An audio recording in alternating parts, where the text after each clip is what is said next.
In just a few years, the first baby boomers will turn 80, and they're bringing with them a very different set of expectations about aging, autonomy, and quality of life. The question is no longer just how long we live, but how and where we want to live as we age. Welcome to the Aging Well podcast, where we explore the science, stories, and strategies behind living a longer, healthier, and more purposeful life. I am your host, Dr. Jeff Armstrong, an exercise physiologist with a passion for making science simple and life better as we age. I am joined by Bruce Lederman, President and CEO of Charles E. Smith Life Communities, a nonprofit eldercare campus in Rockville, Maryland, serving more than 1,100 older adults. With more than 25 years of experience as an operator, owner, and strategist in senior living and skilled nursing, Bruce is on the front lines of how aging in America is changing. We're going to talk about what happens as the baby boomers turn 80, how senior living is evolving in response, and why autonomy, technology, and person-centered care are becoming essential, not optional, components of aging well. Bruce, welcome to the Aging Well podcast.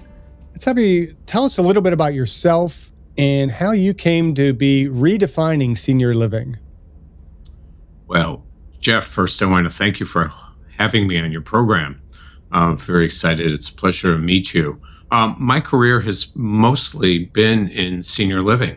Although I went to law school and I am a licensed attorney, soon after law school, I joined my sister in operating a skilled nursing center, where eventually I became a licensed nursing home administrator. And through the years, I've held a variety of positions, and now most recently, I'm president and CEO at Charles E. Smith Life Communities. And then in addition to that, on the sort of the volunteer side of my life, I've served on a variety of boards, including an organization like the one where I'm working at back in Chicago, which is where I'm from. So this year, and we talked a little bit about this before we started recording, we're both the same age, 62, just at the tail end of the boomers. But this year, the first of the baby boomers turn 80. So why is this such a significant moment for aging and elder care in the U.S.? Well, there are still a lot of us, Jeff. There's about 76 million baby boomers, and I actually know a couple who are going to be turning 80 next year. Clearly, with that large of cohort, you have a lot of interest in not only the business side, which is obvious, how do we serve this enormous market, this big demographic, but also from a policy side. What are the implications for federal programs, Medicare, Medicaid? What does it mean on the state budgets? What does it mean in terms of our communities, where a significant portion of the population is old and getting older? I'm reminded of the anecdote. It may be apocryphal. In the early 1960s, then Governor Brown of California was meeting with one of his direct reports. They were talking about the University of California system and looking at the size of the baby boom generation. He said, well, I guess it's time we build some dormitories. And a lot of people have that same attitude now that we're hitting 80. So how are today's older adults different from the generations senior living was originally designed for? It's such an interesting question. When I started in the late 1980s, you walked into a long-term care facility, and the activities, rec therapy, were playing music of the turn of the last century. Barbershop quartets, maybe some music from the 1920s, and as the decades have gone on, now you're hearing the Beatles. And so that's sort of a metaphor for, I think, the expectations. I don't think I'm a big believer in this sort of generational theory, but if I look at my parents' generation, for instance, the World War II generation, here in the States, they were the ones that created the suburbs. And so for them, having been raised in the Depression and a time of deprivation, and then after the war with strong economy in the 50s and 60s, and everything new, right? Moving into the suburbs, new communities, new homes. I think they had set they had definitely came to the market with a different set of expectations about where they would live and what the experience would be. 10 million Americans in that cohort had fought in the war, or at least had served in the U.S. military. And so here's our generation knocking on the door. And I think there's a reason we were called the me generation. It was very much focused. We were so large, especially when we were younger. We were such a big percentage of the population as a whole. We were used to being catered to. And I think to an extent that'll still be true for us as a cohort as we age. I think we are going to do it uniquely baby boomer style, expecting the systems to sort of bend to us to an extent, I think. So what pressures, both in opportunities and challenges, does this demographic shift create for assisted living and skilled nursing? Well, I think a few challenges, right? Well, let's start with long-term care with skilled nursing, and then we'll talk about assisted living. The average age of skilled nursing facilities in the United States is about 55 years old. Wow. It's quite old stock, and the reason for that is because the system is really underfunded.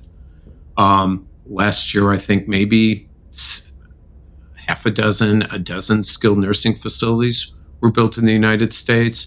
And I think that's also a reflection not only of underfunding, also the expense of construction, and also skilled nursing centers are really not where people desire to age. And so you're also seeing diminished demand for that type of solution for aging. Assisted living, only dates back to the mid 1980s. Right. But today, I think 1.2 million Americans are living in assisted living residences across the country. And that clearly, and interestingly, as you look at assisted living today, I think you're seeing people living in those communities with higher health needs, higher psychosocial needs, just overall greater acuity, because indeed that is a location where they choose. They're very excited. They want to age. And then in addition to that, there's home and community-based services, right? I think it was 2 or 3 years ago that federal government expenditures for home and community-based services for older adults exceeded that for expenditures for long-term care. And clearly, that not only, I think, reflects that the consumer wants that, but frankly, the government understands that that's a better bang for their buck. And so they are promoting aging in community, which is terrific news for our generation. Just in the last few years, you're seeing an explosion of interest in the PACE program for all-inclusive care for the elderly. And I think that is really, really exciting because those are specifically older adults who are at risk for living in skilled nursing centers. Are you seeing a shift toward a lot more of like the more continuous care retirement communities, the CCRCs? That's an interesting question. I mean, the model really was championed by nonprofits starting, I think it's safe to say, after the Second World War, and certainly in the last 40, 50 years has gained a lot of traction. And you're still seeing a lot of continuing care retirement communities, or life plan communities, as they prefer to be called these days, under construction. I think one of the interesting things about life plan communities today, of course, and this reflects my earlier comment about long-term care skilled nursing centers. It used to be that those nursing homes were a fairly large percentage of the total units on those campuses. And today they are a very small percentage. And it really reflects, again, not only the desire of those who live on the campus to age either in their senior living apartment or in an assisted living residence, but also, quite frankly, there's better systems in place for home and community-based services to keep people out of skilled nursing longer.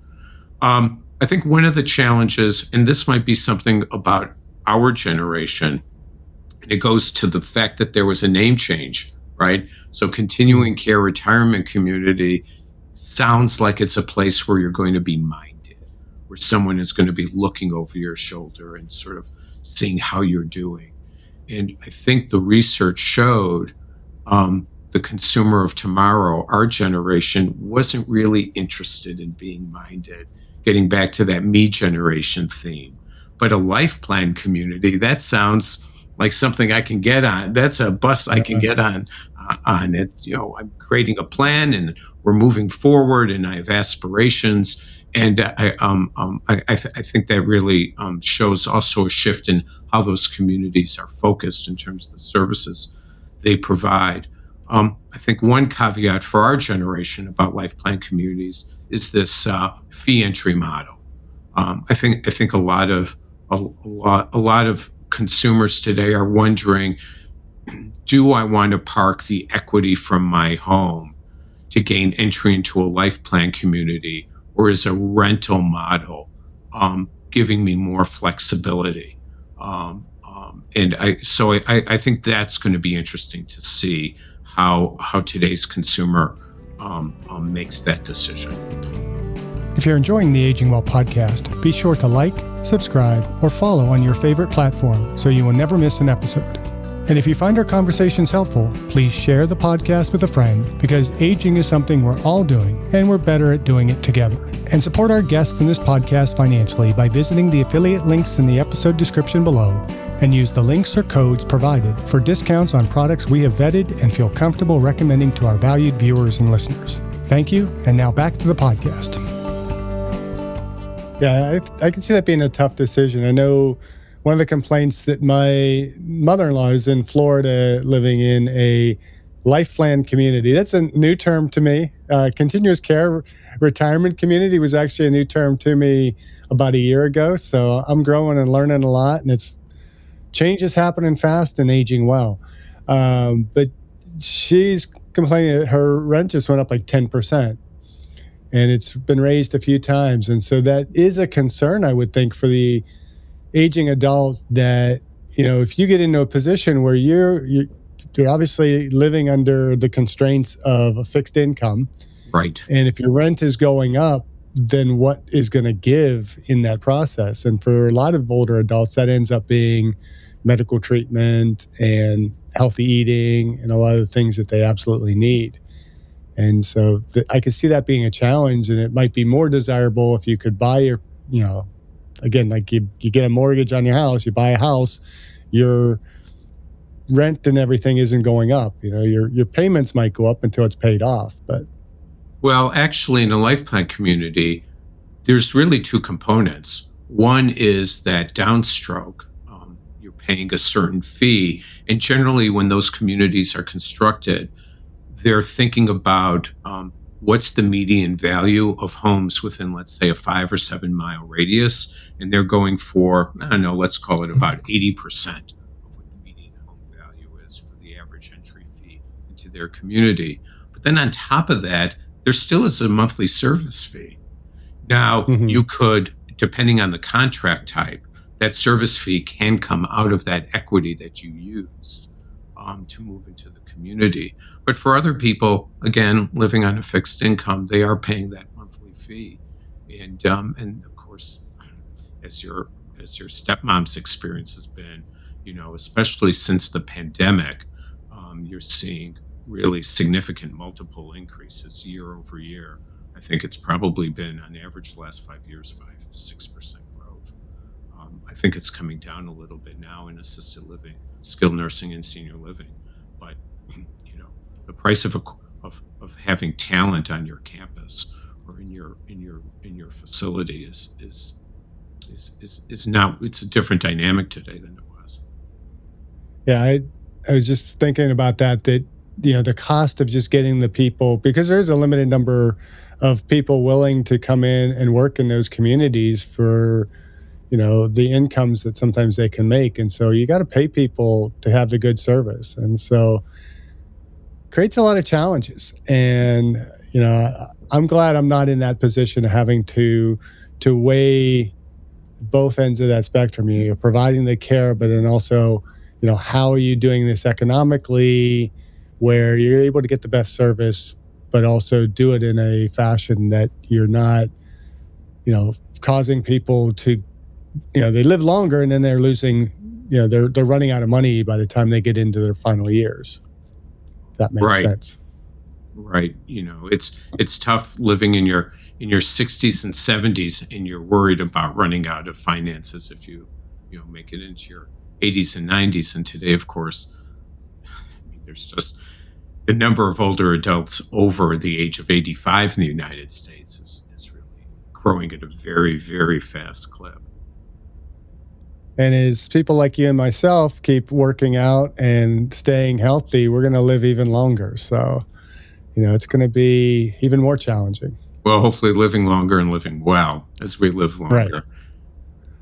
Yeah. And that's the key, I think. If you're going to live longer, you got to live well, or you're going to run out of money faster. And then the faster you run out of that money, the harder it's going to be to live well. Yeah. It's definitely a challenge. Going back to the program for all-inclusive care of the elderly, for the PACE program, that's a great example of a program. It not only is designed to keep people from living in an institutional environment, in this case, a skilled nursing center or nursing home, trying to push that off into the future, but the program is also specifically designed for those older adults who are Medicaid eligible. So by definition, these are people who are in lower income households, but yet here's a terrific program that will allow them to stay in community longer. Unfortunately, the PACE program is relatively small compared to the number of older adults who are living in skilled nursing. But the program is growing rapidly, and that's a hopeful sign. Yeah, it's helpful when you see programs like that growing as opposed to, seeing cuts and doing those types of things. Because, it doesn't take much logic to realize that those types of programs are what are going to be a lot less expensive on our government as people age. Because if we ignore all this stuff, it's going to get very expensive as the baby boomers are getting older and older and older and now getting sicker and sicker. It costs money to be sick. It doesn't cost as much to be healthy. Taking your point and thinking about home and community-based services that are funded through the Medicaid program. So many states, for instance, have waivers that allow for Medicaid dollars to be used for assisted living. So what I mean is those older adults who are lower income but still are able to access assisted living, which traditionally is really a privately funded model of senior living.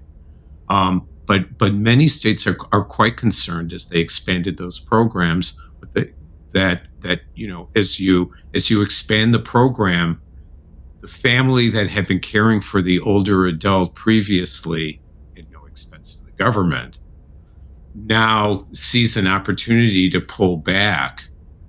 And now with the government stepping in, and I think policymakers in state capitals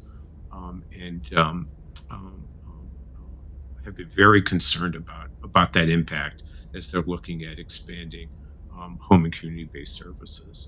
And yet, of course, Americans are struggling to, whether it's you're in that squeeze generation, you have children you're taking care of, and now you're taking care of an older adult, or you're simply taking care of an older adult, and you're trying to, maintain your life and your lifestyle and your job responsibilities. And then you add on to that, our cohort has a very large percentage of people who never had children. And so there isn't even that familial bond of someone to rely on who can provide informal support on a volunteer basis. It's not easy. It's not going to be easy. We spoke at the same time there. Yeah, it is definitely not going to be easy. But, I think that the earlier we begin to have these conversations and think forwardly rather than thinking in the immediate present, the better things are going to be. Yeah. You go back to the 1980s and the Pepper Commission. I know if you're familiar with Senator Claude Pepper and, looking at these issues around aging in America, that's already 40 years ago. And frankly, I would say that on the federal and even state level, it's been very difficult to get consistent conversation about addressing aging in America. And now, as you started off the program, hello, here we are. 76 million baby boomers are just knocking on the door, and the systems really aren't in place to accommodate a generation of this size. It's going to be, I think, really very much sort of a patchwork quilt of solutions with a lot of I don't want to use the word burden because I don't want to give the impression that older adults are a burden. How about we use the word responsibility? The responsibility of assuring that older adults are not only, cared for. Just sounds like such a de minimis level, right? It's just such a floor. It's not just being cared for, it's being supported and lifted up. That responsibility is really going to fall on a lot of good people who are going to want to do the right thing by someone they love or someone they know. Sometimes chosen family is just as important in supporting and lifting up an older adult as your biological family. So, how are design preferences, some of the lifestyle expectations, and definitions of community changing among older adults? We talked a little bit about shifting from kind of that, I forget what they call what was the generation before the boomers, where the silent generation. Silent generation, yeah. The silent generation. They got a raw deal because the World War II generation took all the oxygen out of the room. They were the silent generation. That's a big question. I don't know if I can answer it completely. I do wonder about, for instance, remote monitoring systems and such, and what that is going to mean for older adults. I think about 50% of all American homes today have some sort of wired device. I think most of those are probably thermostats and Sonos speaker systems. But still, there are people who are DIYers who walk into the room and all the lights turn on and this sort of thing. And certainly more and more Americans are wearing personal devices. Even quite frankly, something like your Apple Watch, right, can tell if you fall. So I do wonder about what the role of all that. How is that going to promote older adults to age well? And I think there are, just personality types. People like to monitor their sleep. There's people who want to know more, and so they're going to acquire this information and they're going to look at it. But I think really for it to get to scale, you're going to need insurance carriers to be interested in this data. But then that means that someone's going to be acquiring the data, is going to be looking at it at large numbers and trying to separate signal from noise. When does the data start to indicate that there may be a decline? And then who's going to take action on that? And also, I would say senior living providers themselves. To what extent are they building communities that will accommodate for remote monitoring? And then whose responsibility is it to review this data? I was just at 2 months ago, I was at a home care national conference. And it was interesting to see how many of device makers were there, how many are touting artificial intelligence enabled devices. But yet, as you look at the back end, what's happening with this data? How is it being managed? We're still in the early days. We are still very much in the early days of how this is really going to be, how these technologies and devices are going to be used to support healthy aging for older people. Yeah, there's so much potential, but there's also so much potential danger that if it's not done right, it could be bad. And if it's done right, it could be phenomenal. Yeah. I like to think of it as, a glass half full, Jeff. I think you're right about that. One of the challenges, just here at Charles E. Smith Life Communities, we're a relatively large campus. We serve about 1,000 older adults on our campus in a variety of lifestyles, whether it's senior living or assisted living or in a skilled nursing center. And we have several different data systems here, right? We've got electronic health records on campus. We've got customer relationship management software. We've got a lot of different tools that's gathering data, but all the data is siloed, right? And the same is true, these remote devices, they all operate in separate, if you have a device on your Apple phone, then you get something for, your bathroom for your toilet, then you get something else and it's monitoring, how often you're getting sleep. But these are all different data sets. So who's reviewing it and who's reviewing all of them together to see what relevance is any of this data? What does it mean? It's going to be really complicated. And I think because of that scale issue, you're going to need large entities that see a return on investment for real wide adoption. So are you a glass half full person when it comes to AI? It's changed my life. I don't know about yours, but in my work life, I'll certainly have, I'll ask an AI tool, for instance, to create an initial draft, and then, of course, wordsmith it. But one has hope that it's going to allow us to understand large data sets better.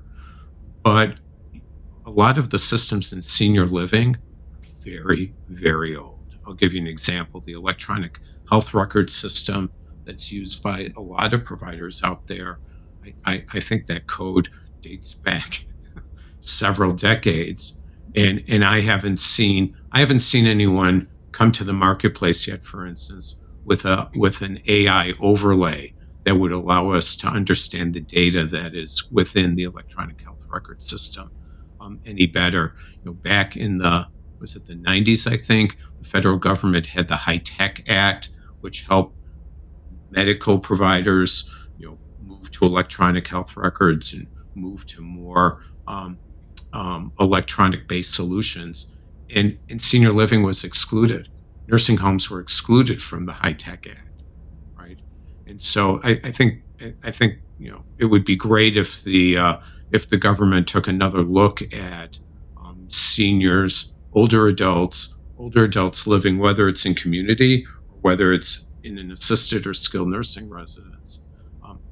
How can we create some funding that would allow some of these innovations, implementation of AI, breaking down these siloed data systems and creating data lakes where the information is able to be shared? I think that would be a great role for government in helping create funding that would attract private enterprise to address some of these problems. Well, hopefully that opens up a bit. We'll see. Well, one can only hope. Yeah, we got to be optimistic. I tell you, and we're living in a very pessimistic period of time. But for me, I feel like we're in a most optimistic time because as much tension and friction that's going on across the country, across the globe, I come from, before I became an exercise physiologist, I was a geologist. So I understand that kind of that role of tension in, forming land masses and all those types of things. And think of like a fault. Yeah, we have the earthquake, but from that earthquake, as that land shifts, there's a dramatic change that comes with it. Right. So I'm kind of optimistic that we're in this high tension point right now that's going to force shifts, dramatic shifts. It might be a little bit painful initially, but from those shifts, we're going to see great growth. So I'm optimistic from that regard. I like it. I'll get on that bus with you. Okay, good. We're two on the bus. There should be more seats to fill. Amen. Yeah, and it's kind of interesting is to talk about design preferences and things. And you mentioned earlier about our parents' generation being the generation that created the suburbs. But there was not a lot of planning as suburbs have developed into an aging population. And now you start seeing, people are looking shift to houses where the master's on the main and all those kind of things, because they know Right. that as they get significantly older, getting up those stairs are going to be tough. And when we bought here in Portland, outside of Portland, about 17 years ago, we were thinking in terms of, okay, our parents are getting older. They come to visit us. Some of these houses have like 20 steps to get up to the front door. It's like, you don't want that when you have older adults wanting to come in. So how do we design those? And we've had conversations on this podcast about bringing back the front porch. We've lost the front porch. I grew up in a suburb of Pittsburgh that every house had a front porch. I mean, there was very few that did not have some kind of front porch on them. And everybody was out on the front porch. You knew your neighbors, you saw them, and families, the grandparents either lived in the community or lived with the family. And I knew my friends' grandmothers. And, it was just a very different community. And we lost that. And we've lost a little bit of that social connection that it took COVID for us to realize that we need to get that back. And so hopefully some of the design preference are going to shift a lot more toward how do, we build a suburb, a house that I can age in. How am I going to build that house so that I can age safely and effectively in that house without having to make dramatic changes when I get into my 60s and 70s to prepare for getting older? Right. And, included in that conversation, Jeff, is those people who are living in homes. How can we create resources and opportunities for them? And for many of them, they don't have the funds to pay to age in place for the changes that need to be made in the home, right? And, some of the solutions, of course, are very easy. Bars around the toilet or grab bars in the shower, but others, turning radiuses in small hallways or small bathrooms that can't accommodate a scooter or other mobility device, right? Or bars that would make the kitchen a more accessible place for instrumental activities of daily living, like cooking. And of course, we haven't even talked about the car dependent culture, right? There's a reason for optimism. If cars really do become self-driving, that'll be a conversation that won't have to happen again. You won't have to talk to mom or dad about giving up the car keys. If a car could really be able to take us from point A to point B with very minimal interference on the part of the driver, or input from the driver, I should say, that could have a profound impact on aging in America, where we are a very dependent, car dependent culture. And then it is about choice, right? Not everyone wants to live in a community of only older people. I know my parents didn't. And they much preferred living in a multi-generational environment. And this gets back to this other conversation about family of choice, or about being lifted up by a community. A friend of mine, his mom is in her mid-90s, and she lives in an apartment building, and her neighbors, and lives independently, and her neighbors, there's always dinner, there's always someplace to go, there's always being invited out, and living a really vibrant life, being supported and being a sense of community, not with her own cohort, but with people from many different generations. I mean,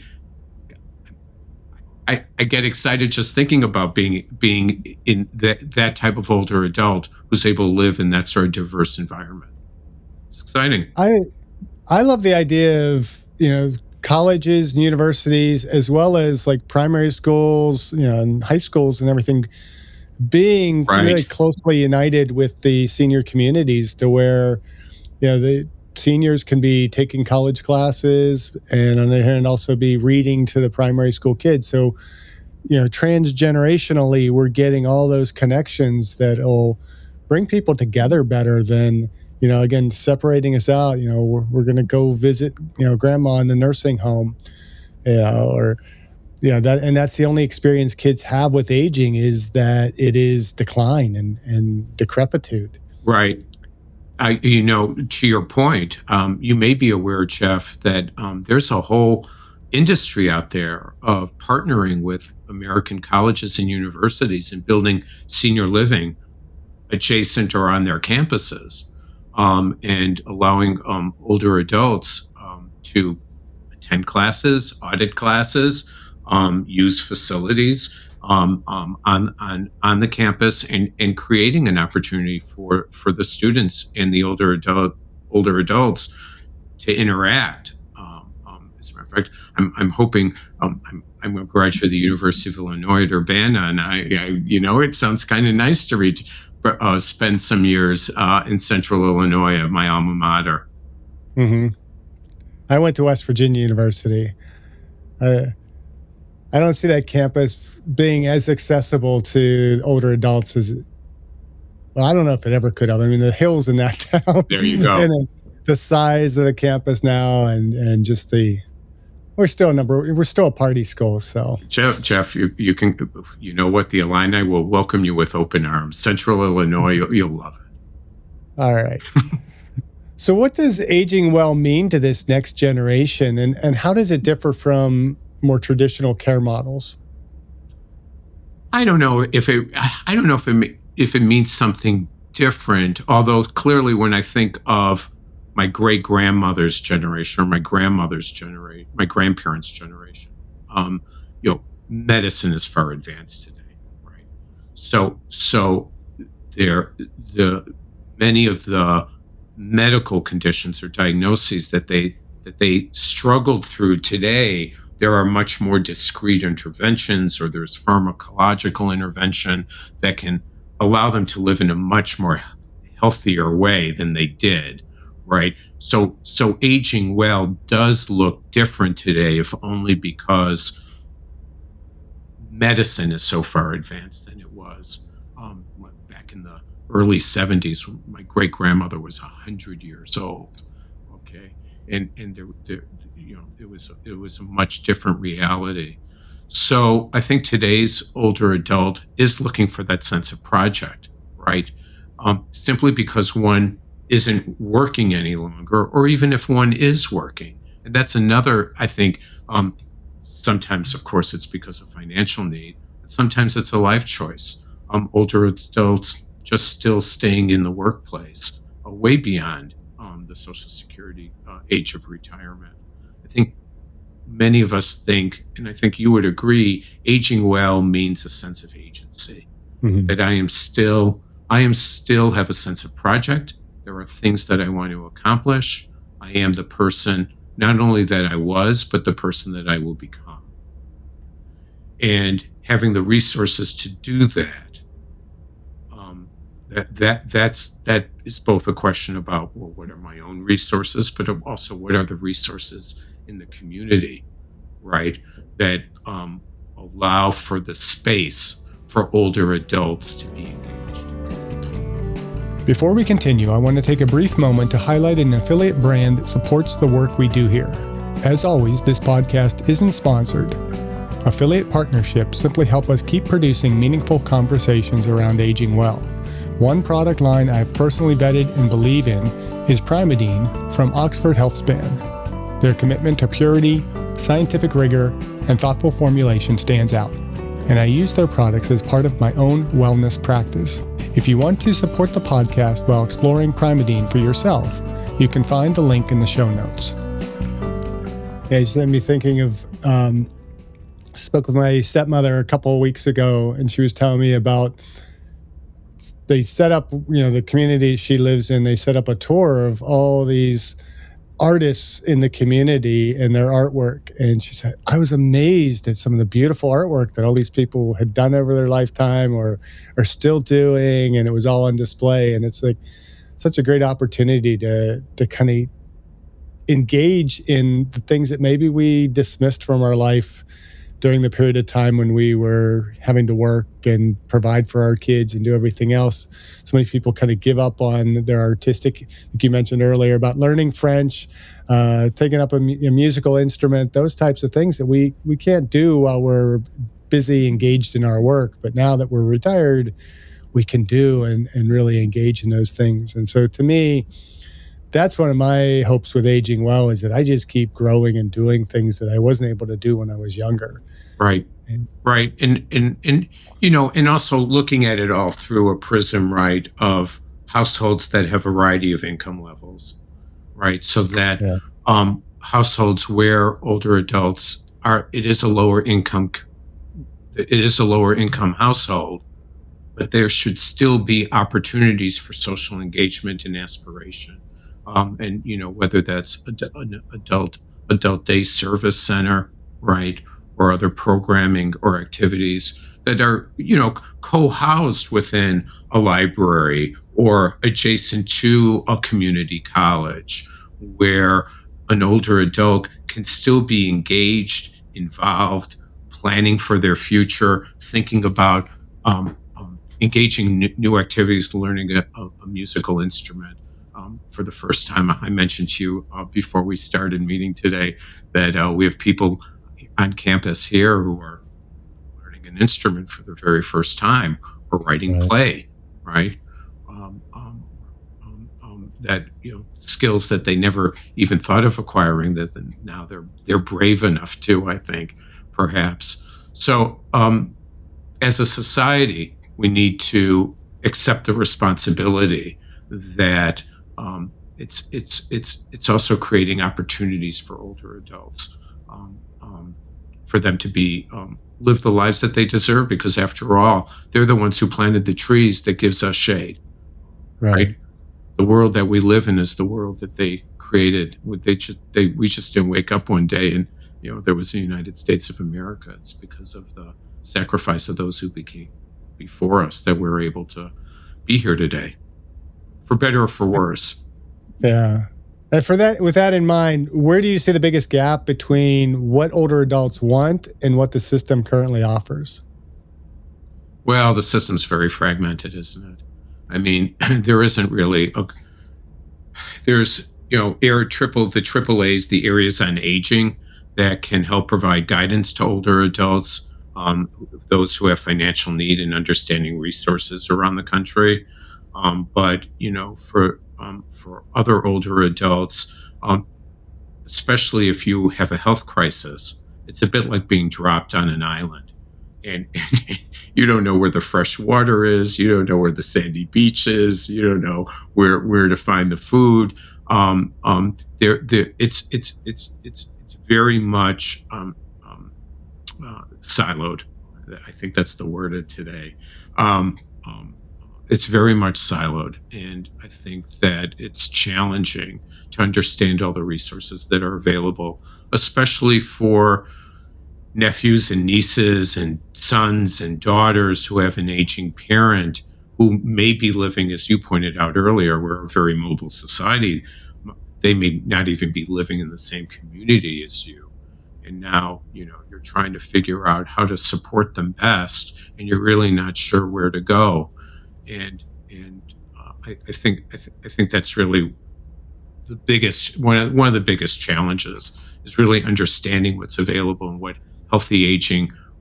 resources are available to allow you to age healthfully in your community. It's easier, I suppose, if you're living in a senior living community, but not everyone wants to live in a Right. you know not everyone like living in a college dorm. True. Yeah. So I guess you've kind of addressed this question a little bit, but how has the role of the adult child changed in the decision making around senior living and senior care?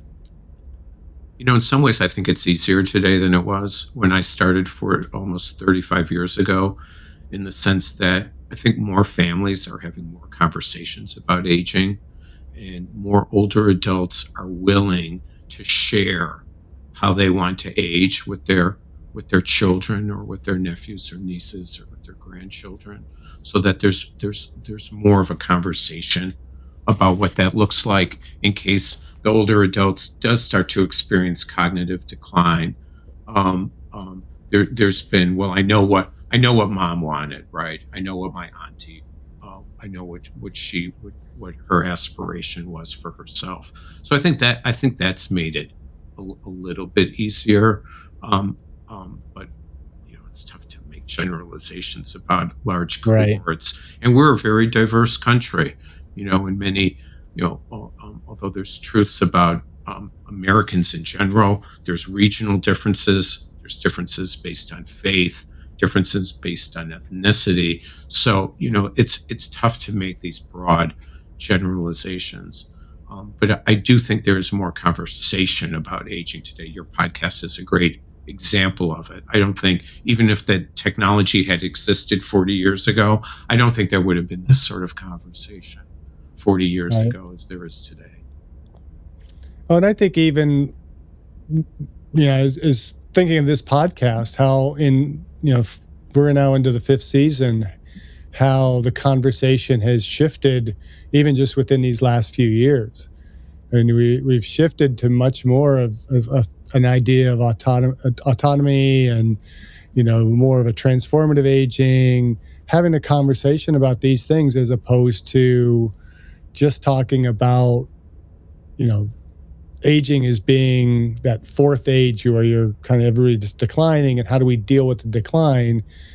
We're having much more of the conversation is how do we prepare for what lies ahead as we age, and how do we do it so that we're going to age the most effectively, and if there is a need for care, then how do we access that care, but how do we avoid that care in the long run? So I think there's conversations going, which is great. So often, the conversation about growing older is turned into a conversation about medicine. We wouldn't have that conversation. We were talking about people going from 40 to 60. You talk about it, but you're still thinking about, but you've got so much going on in life when you're in your 40s and 50s. And then for some reason, it all sorts of drift off. And also, I think that is partly the case that, older adults aren't as visible. I don't know about you, Jeff, but when I'm in airports, I sort of look around and I think, how many people are older than me here? Because I know how many older Americans there are and how many are here in the airport with me. My dad, who passed away at age 95, he used to tell me, especially after he turned 90, when he walked into a restaurant, he'd sort of scan the restaurant and see if there was anyone around his age. And then if he did, he tried to make eye contact and just sort of I got you. I see you. I know that you're here. Because I don't know about you, I experience invisibility at times, standing in a store. And, the assumption is because I'm over the age of 60 or 55 or whatever this break point is, somehow I'm not there anymore. Right? I had a friend. She was my parents' generation, and she used to wear. She said, once I turned 75, I would only wear neon colors. She would only wear neon colors. She said, no one is going to make me invisible. We had on this guy Sam Simon, who he does a little stand-up piece, one-man act. He calls Dementia Man. He refers to himself as Dementia Man, though he does not like the term dementia, and he's trying to get that changed. But he has dementia, and we had this very great conversation. But he talked about that in terms of some airports where you go and they give him like a tag that has a sunflower on it, and it identifies to people that he has dementia, and keep a little bit better eye out for him. And I like that. People need to announce themselves a little bit more as we get older, and not allow themselves to be invisible. And it's true. Speaking of people who are living with brain changes, we've just begun a program here, Teepa Snow's Positive Approach to Care. She's an occupational therapist. I don't know if you know Teepa. I've had a chance to meet her. Really remarkable therapist. Really comes from sort of, I'm not doing the program, her approach justice, but really comes from a place of yes. In other words, let's look at what is possible when you are living with brain changes instead of what is not possible, and understanding how we can provide support as opposed to, provide support coming from this place of yes. And it's really been transformative watching As we're trying to become a center of excellence, it's a multi-year program. We have so that we can train trainers in the positive approach to care. And seeing my colleagues across campus, our associates at point of care or point of service, and learning these techniques and approaches, really it's transforming how we are thinking about supporting those who are living with brain changes on campus. I think that's a great idea. Let's get rid of that word dementia, by the way. I think Yeah. that's a great idea. And I know Teepa likes to use the term brain changes. Yeah, I forget the term he used, but it was like just cognitive decline, but brain changes sounds even more positive. It's just, let's get the stigma away from it. And I like this idea of aging from a standpoint of yes, what can we do rather than focusing on what we can't do. So. I'm sure you've seen these videos of older adults, 85, 90 years old, lifting incredible weight. Oh yeah. I used to work out with a guy. He was in his mid 80s, and he could still bench press 95 pounds for sets of 10. Okay, and he didn't weigh. I bet you he didn't. I bet you weighed about 150 pounds, and it was just great being with. It was just great being with him. Yeah, I have great plans of in my mid 80s becoming an elite athlete.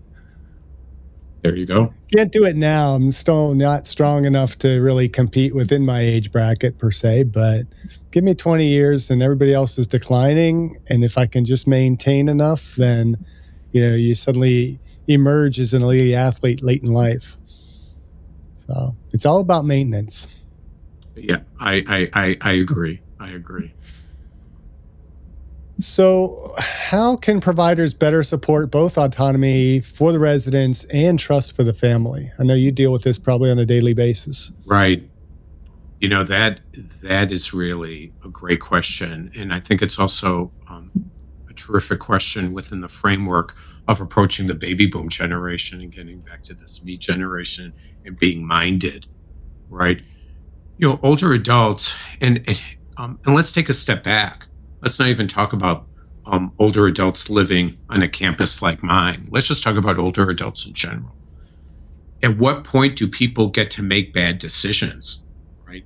It's interesting when you're thinking about, raising children to become adults and where are those guardrails where you allow your kid to be able to make, a decision. I'm not sure I would make that decision, but go ahead. And here you have someone who's lived a very full life, and keeping in mind that they've never been the age that they are before.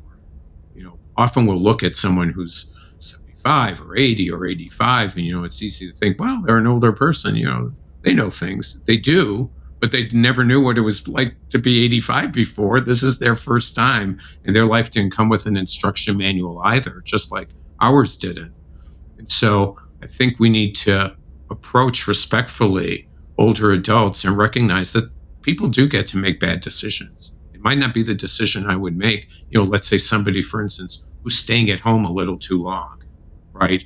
Really could use to live in a setting, but they're adamant that they don't want to do that. Now, when you start to bump up on self-neglect, right? Or where there's real potential danger is something bad has even happened. To what extent do people get to put themselves in danger?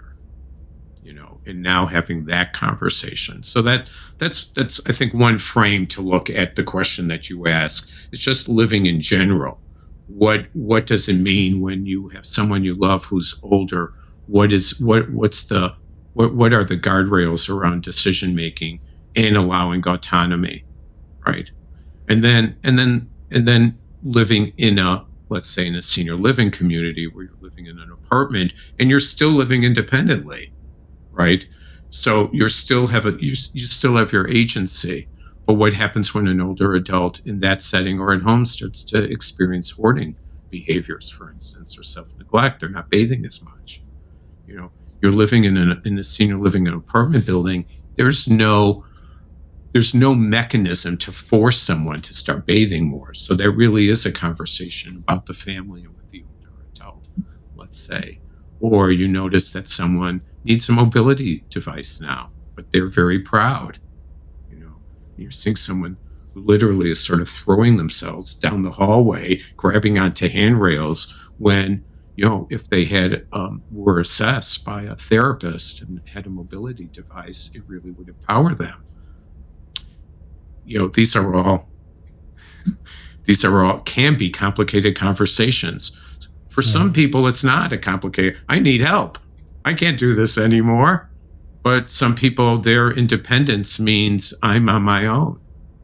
And whether that's having an aid for a couple hours a day or something as simple as a scooter, which may not be simple, right? Because it means dependency, it means aging, it means as they're filtering it, right? Right. And these, that's all triggering stuff. And we need to remember, as I said, this person who's experiencing a decline, they've never been this age before. And we need to have grace. We need to extend grace. Great point. So what about technology? How can technology reduce isolation and support cognitive and emotional engagement as one's aging? It is kind of amazing what's available today. I'm reminded of a friend of mine who's an older person, and this photo frame on a piece of furniture automatically uploads with new photographs. And of course, she's on her mobile phone all the time. But still, she's not on the phone, and she can just look at these pictures going by that her family had uploaded. She thinks it's magic. I mean, she understands how it works. But there's a great opportunity, because then the next phone call, hey, I saw those new pictures that you sent me, and creates this whole opportunity for conversation, right? And even group group texts. My dad was an early adapter of all technology, so he had a smartphone. I know for some older adults, it can be challenging, especially if you have limitations around because of RA or some other condition that is limiting your the flexibility of your fingers, and your eyesight is diminishing. My dad used to be on his smartphone and text his friends to set up a golf date at age 90. I'm like, can't we have breakfast together for a moment? You have to be texting your buddies. But getting onto other examples, there's also remote monitoring, and some older adults don't mind if someone they know is keeping an eye on, whether or not they fell at home, because certainly those technologies are not very sophisticated and are available, and even your Apple Watch can notify somebody if you've taken a fall. And there's a great example, not having to worry about someone having a pendant, right? And being able to push the pendant because maybe something quite severe happened and the person isn't able to do that. So those are some good examples. And I am curious about the way AI will be able to allow older adults to have conversation. I know there's a vendor out there now, the AI tool up front explains that it is not a real person, as it's on person can dial a phone and sort of engage with this AI personality, this synthetic personality. They know that it's not a real entity, it's not a person, but yet can have an engaged conversation. It's interesting. I'm not sure where all that's going to go. I haven't seen any research on the subject. I know there is research on this issue about remote monitoring devices. They do have value, but there needs to be a lot more research done about what that value really means, because of the reasons I brought up earlier in the conversation. I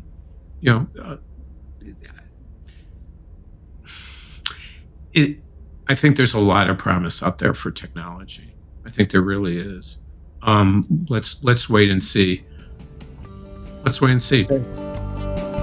Let's take a brief pause to recognize one of the affiliate partners that helps support the Aging Well podcast.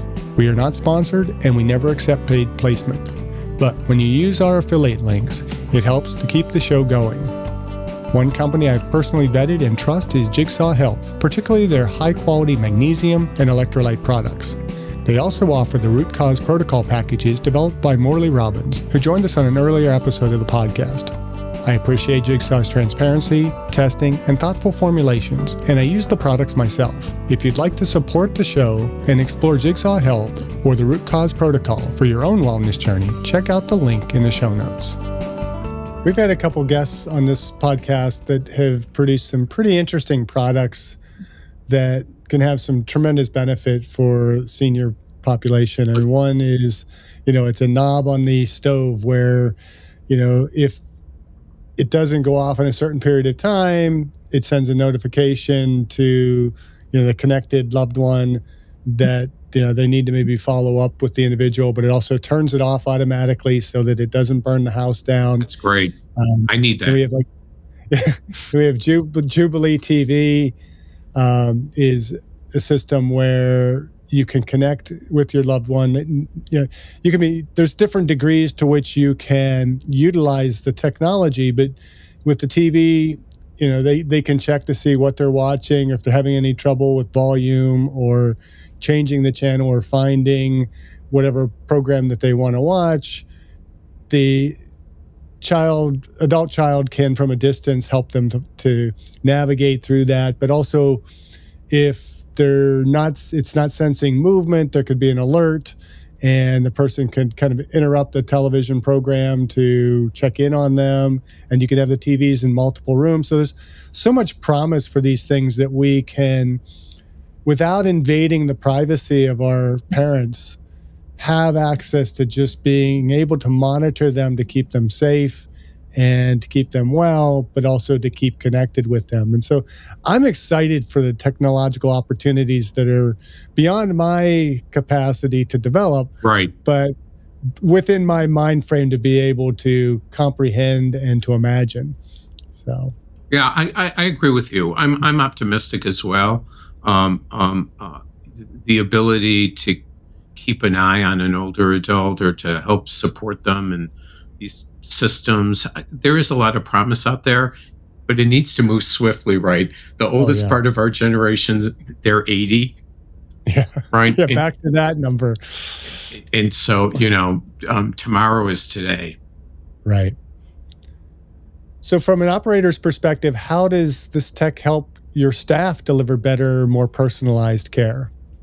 That's a great question. And right now we are investigating, for instance, on our assisted living and independent living residences, the system that's used to call for help is at the end of its useful life. It's about 6 years old. And so we're looking at a variety of AI and tech-enhanced systems and solutions that will allow caregivers to be able to understand more discreetly, what help looks like. One way, Jeff, is being able to know, did someone fall without having to worry about them using a call system, with the room itself being smart enough to know whether or not someone fell in the residence. And that same tool that's monitoring that can also monitor. This is a great example. This is a great part of this conversation. So that same device can monitor, how much are people walking around, right? But now, of course, that data that tool is gathering about mobility in the apartment, well, what are you benchmarking that against? How do you know whether or not variation is meaningful against some sort of norm or even their norm? So that's why I say we're still in the very early stages, because there just isn't enough data. And maybe that mobility data would also be great, for instance, with the Apple device saying how many steps you took. But that data is siloed in its own place, right? And so all of this information could be really rich, but how does it all end up in one data lake? And then what's the tool that's going to analyze it, that's going to tell us the difference from signal and noise? So it's an exciting time, I think. I've been, like I mentioned, I've been doing this since the late 80s. And this is really the first time, these last 4 years, as AI has come on and the cost of a lot of the technology has decreased, where you're seeing a lot of interesting conversations. I think we know we're living in a different time, Jeff, in terms of technology and aging, because you are seeing for-profit providers talking about systems that they have in their promotional literature. And so they think that that is a unique proposition, that feature is offering unique benefit, and that the consumer cares about that feature. So that's a positive feedback loop. The more that happens, the more you'll see new technologies adopted. So again, cause for optimism. We're having a great. And the sun's coming out now. It's just so it's not here yet. It's still not quite up yet here. I got a couple hours before we get. Well, probably another hour before the sun comes up. But so you've said that future older adults won't accept paternalistic care models. What does true person-centered care look like in practice? Person-centered care in the skilled nursing, in the nursing home space, really goes back to the early 90s, when new federal regulations really said, look, older adults, each person has a unique set of aspirations. Everyone needs a care plan. The care plan needs to be based on their own abilities, and you have to have staff that is aware of the care plan and addressing them individually. And since then, it's grown not only in the aging space. I think, honestly, if you look at any health provider, regardless of the cohort, right? It could be pediatric, okay? It could be looking just at internal medicine. It could even be looking outside of that traditional Medicare, that model, and looking in therapy spaces. Everyone talks about person-centered care. That term really is ubiquitous today. The challenge, of course, is for it to really be implemented. Here's an interesting anecdote. A friend shared with me recently. So her dad is living in a very nice assisted living residence, and he's happy there, and she's happy that he's there. And she comes to see him one afternoon, and she doesn't see him in the lobby where he likes to sit at a certain time of day. And so she starts to look for him, and he's sitting in a meeting room attending a religious service. It's not his religion. Okay. And so she asks her dad, well, what's going on? How come you're here? And he said, well, someone saw me and they said, hey, would you like to do something? And okay. And well, here I am. It's okay. Yeah, it's okay. Now, how person-centered is that really? In the sense that it's nice that they saw, obviously someone with good intention, an associate, saw this person. They were seemingly isolated, although he liked to sit in the lobby by himself that afternoon. And like, hey, how about you want to do this? With not really thinking about who he is and what his history is. And then just, him like the path of least resistance. Fine, I'll just sit here. Right. So I think all of us, at least that have a campus like mine, or our providers creating. It's not about care. It's about experience, right? And it's an experience that encompasses the whole person, which gets us back to this person-centered conversation about creating opportunities that are relevant and are engaging, and if not, finding out what would be, getting beyond the medical question. I mean, that's the floor, right? We're going to have in the medical components of our residences, assisted living, let's say, or in the nursing home, where medical and nursing care is part of what's part of what we're offering. Obviously that needs to meet the needs of the individual. It's that higher aspiration. Yes, but what about them, all of them, right? You don't get to cut people up. What about everything that someone is, all of their potential? How are we fulfilling that? And life, it's so interesting to me. I speak with friends first about their grandparents, then about their parents, now about spouses. People don't think enough about recreation therapy and life and leisure programming and think, oh, isn't that nice? Someone's doing, planting, or, it's sort of diminished in a sense that we think about it. Pet peeve of mine, we think about it as, like programming for children.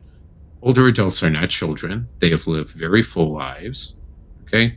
They're at a stage in life. They are not children. We're very careful here, for instance, in our photography promoting the campus. We never show photographs of associates or younger people standing above and looking down at an older adult. The relationship is one of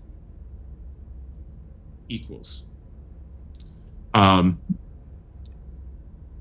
Getting back to my earlier point I was on about creating rec therapy and life and leisure programming that is exciting and relevant. We have a program here on campus, for instance, with a local regional theater. And so residents are studying plays. Some are authoring plays. They're attending these theatrical experiences. We partner with an organization called Iris Music Project. People are learning instruments for the first time, but people are also engaged in musical performance in other ways that's expressing where they are at.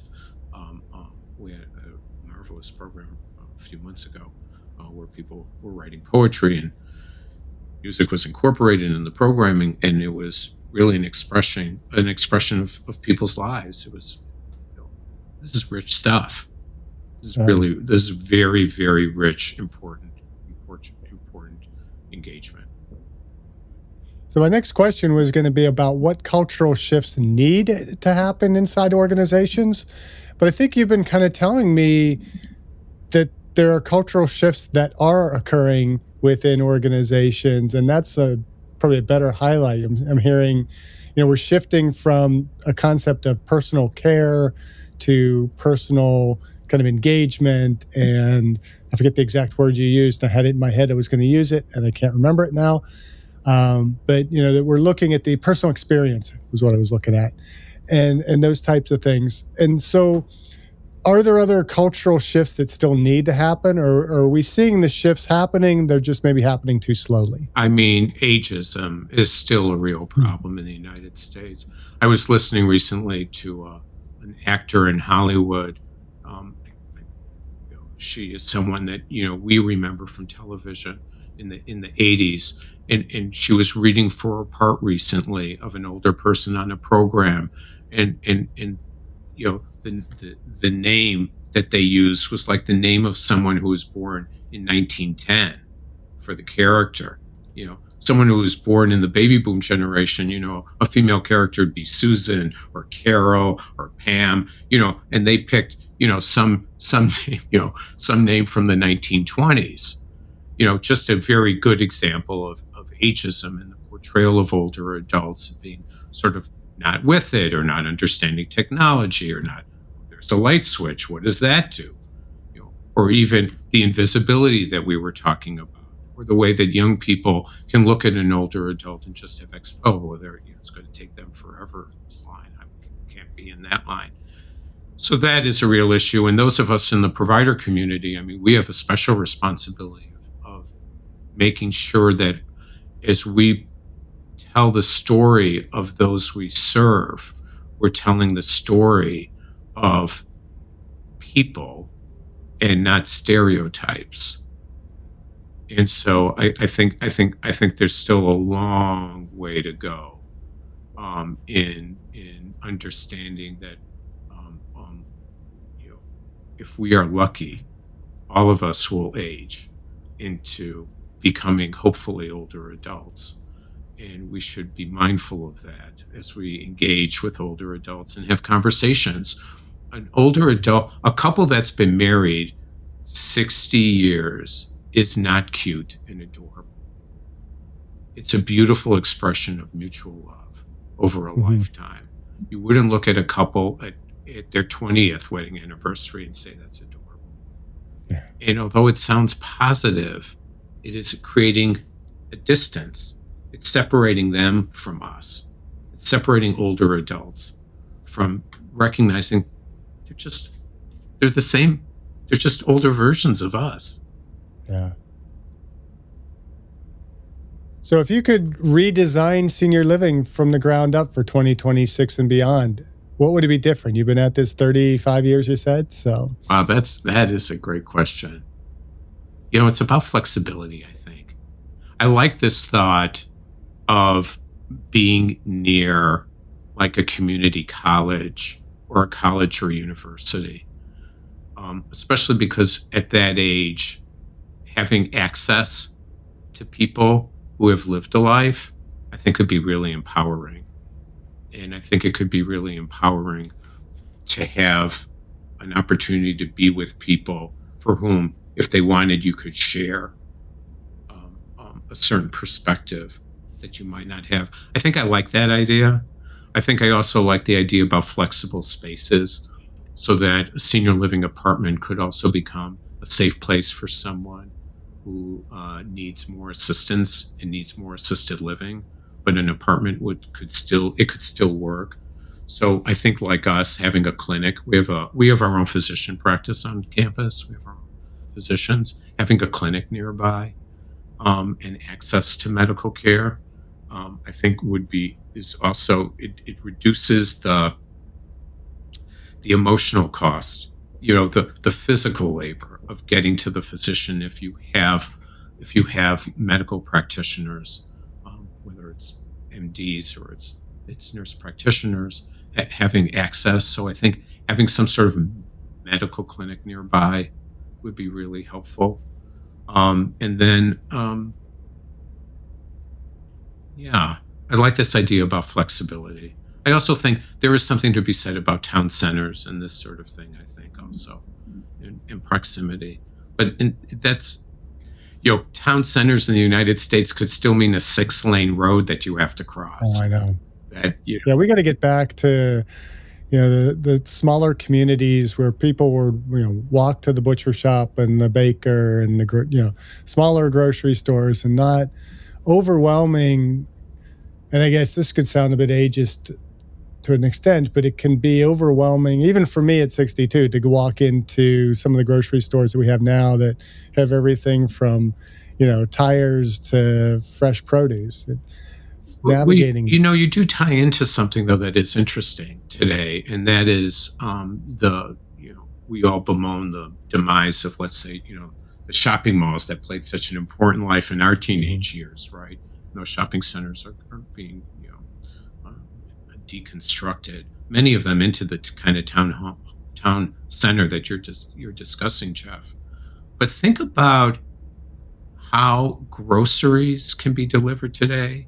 Amazon, it's interesting. If you talk to people who are developing senior living communities today, they all need a great deal of space near their front entrances to accommodate the delivery of groceries, of Amazon packages, the ability to be able to bring items to your home.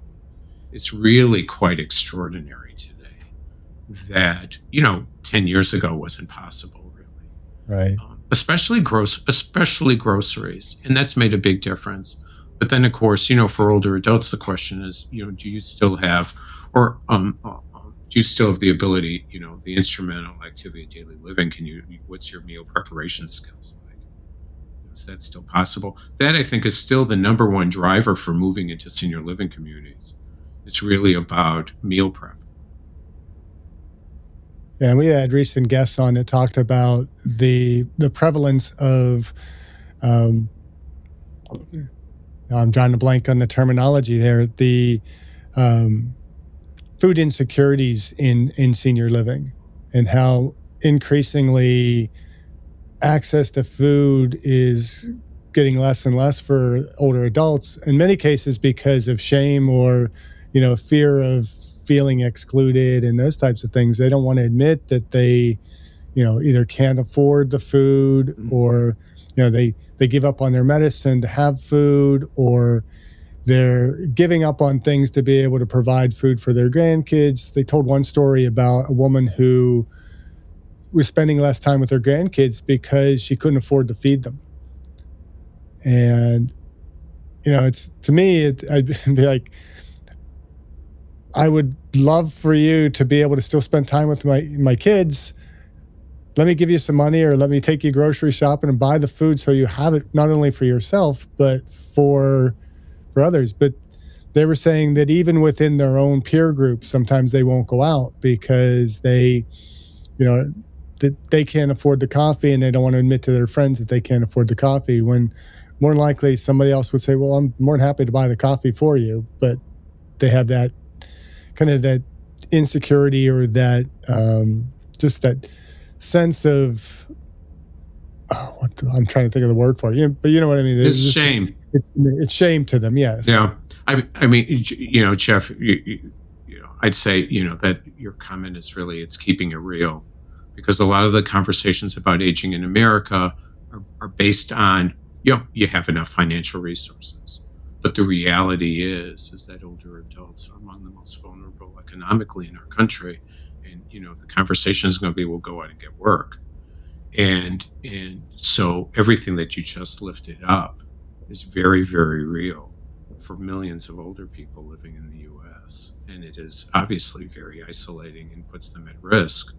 We, expanding on this point, we have an elder abuse program here, our Elder Safe Center, where we provide shelter to older adults who are the victims of physical, emotional, financial abuse. And we also do advocacy and education on identifying and hopefully preventing elder abuse. That's a whole other conversation for your podcast, because the topic is really where the conversation about child abuse was in the 1970s. We are only starting to talk about it. Unfortunately, there's not very many shelters available for older adults in the country. And this issue about financial abuse is very, very real, let alone emotional and physical abuse of elder adults. Sounds like we could continue this conversation for probably the next 6 hours or so. So to help you kind of begin to wrap up, because I know you probably have some work to get going to, but what should individuals and families be thinking about as they plan for aging in this new landscape? I touched on this earlier. It really is about open communication. And you'll say something to an older person, they're like, I don't want to talk about that. My dad, I keep going back to him. My dad, of blessed memory, started to approach 90. He was still playing golf, a couple times a week. So he was a very robust guy. But he noticed that he was walking upstairs or something, I'd sort of be not on top of him, but close by. And so he once said to me, I got to ask you, I noticed you're sort of near me sometimes, in my personal space when I'm walking upstairs or something. I said, yeah, I guess I'm keeping an eye on you. I said, okay, I see that. Cut it out. It's like, cut it out.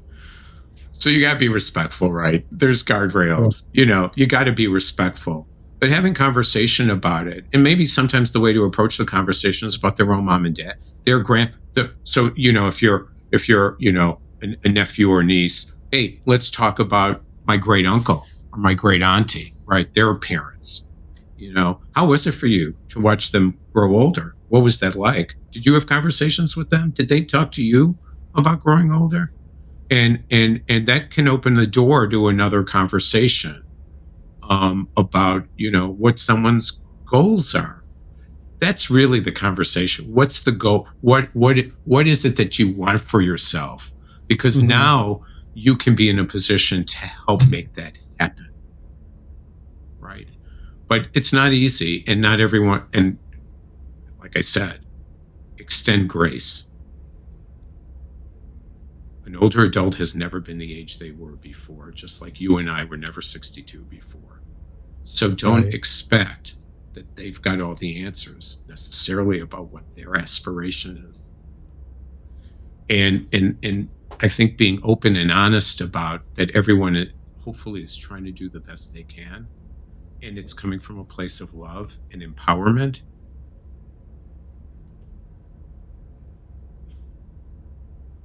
Well, Yeah, I I don't know think what more I can say about that. no, it's beautifully said, and I think it kind of just keeps reminding me of that we got to approach this from the side of yes, what they can do rather than what they can't do. And if we're looking at what they can do or want to do, then it makes it a little bit easier to have some of those conversations because it's like, hey, I know you want to be able to do this.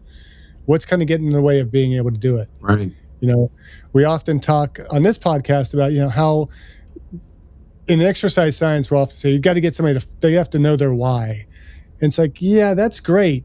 But we never ask people their why not. So we never look at what's keeping them from doing what they really want to do.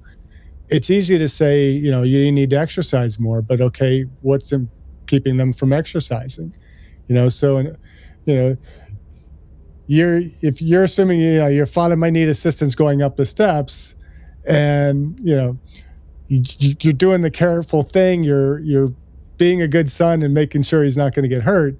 But he's basically telling you, I don't need the assistance. I'm glad you're there, but don't crowd me. Let me do it myself. Right. And I think that just lends itself to those conversations. It's like, look, I'm capable of doing this. I'm having a little bit more difficulty with this. Can you help me with this? And then we're more likely to assist them in kind of being more autonomous. Right. Which is kind of it's a bit of an oxymoron, assisting someone in being autonomous. But at least it gives that perception or that sense of I'm being autonomous and I'm able to do things for myself. Mm-hmm. And when I can't, there's help for me. Right. It's a good way to look at it. I never thought of the why not. Yeah. Yeah. So the question we ask of all of our guests, what are you doing personally to age well? You talked about lifting weights. I lift weights. I lift weights. I'm in the gym about 5 days a week. I do cardio a couple days a week. I'll get up early at 6 a.m. to do it before I get to work. And I eat pretty sensibly. My problem is I eat too much, but I eat pretty sensibly, I would say. So I would say those are the two things I'm doing. And you're keeping very socially connected as well, which is... I try. I'm trying. It's kind of hard in your field not to be, isn't it? I mean, to not be somewhat socially connected. It is. And I think this also reflects about person-centered, approaching each individual. I didn't have a lot of friends growing up. And so some of that, I don't have muscle memory when it comes to developing friendships. It's something that's very intentional. I moved here. I'm in the Washington, D.C. area now from Chicagoland 10 years ago. And so making friends, there had to be a lot of intention behind that. And certainly older adults, part of the reason for social isolation is because lifelong friendships, everyone ages at different rates, unfortunately. And sometimes you start losing friends and then making new ones can be real work. And then so that you really, another topic we can talk about for hours and hours. Well, I'll probably have to have you back on because I think there's at least several more topics that have popped up on here that we could talk about. So we'll plan on having you back. But one last question for you. What gives you the most optimism about the future of aging in America? Us. We are we are quite a group. You and I aren't old enough for Woodstock, right? But we are quite a cohort, and I think we're aging at a very specific time in American history, and I think we're going to bring our own unique spin, like the greatest generation did, and we won't go quietly into the night. I think we're going to require those to treat us with the dignity that individuals, that people deserve. We're kind of that pivot point of the baby boomers that, we could shape aging for the next generation and kind of forego some of the pitfalls that maybe our older siblings and, friends and whatever, earlier baby boomers had to kind of endure. So. Let's see, when we grew up, Jeff, like all those schools had been built for those folks who are turning 80 now, right? And we got them about 18 years after they were first built. I think there's going to be some of that in senior housing. Like we'll get the renovated senior housing when it's our time. But I am optimistic about how we're going to. That's a nice way to think of it, actually. That we're going to do our part to transform the aging experience for those who come after us. I like that. Yeah, that's where my optimism is. I think we have the opportunity to change things. Yeah. So, all right. Well, I normally would ask, is there anything we failed to discuss? But I know that there's probably about 10 or 20 topics that we could still discuss on this. So, any last words for our audience as we can wrap up for today? Well, actually, I want to thank you. I've listened. When I was asked to be on the podcast, I've listened to several of your episodes. And I think these conversations are really, really important. There is not a lot of space in our communities across the country where people are gathering and talking about aging. And to a certain extent, it sounds weird, but demystifying aging, right? Mm-hmm. You see your parents or you see grandparents, but you don't really have a conversation about aging in general. And so I think it's great what you're doing. I think these conversations are so important. And I just want to thank you for that. Well, you're welcome. So, I got to tell you, I appreciate what you're doing because, I don't plan to be in a senior living facility anytime soon, but, I am at that age and we're both at that age where, we have to start looking at, what are the next 20, hopefully 40 or plus years look for us. Amen. And, we got to plan ahead and hopefully we can be the ones setting the stage for how people in our age group are going to age well. And so just keep doing what you're doing and keep aging well. Thank you, Jeff. Thank you for listening. I hope you enjoyed this episode of the Aging Well podcast. Please like, subscribe or follow, and share this episode with a friend. And be sure to visit the affiliate links in the description below. Thank you for listening, and until next time, keep aging well.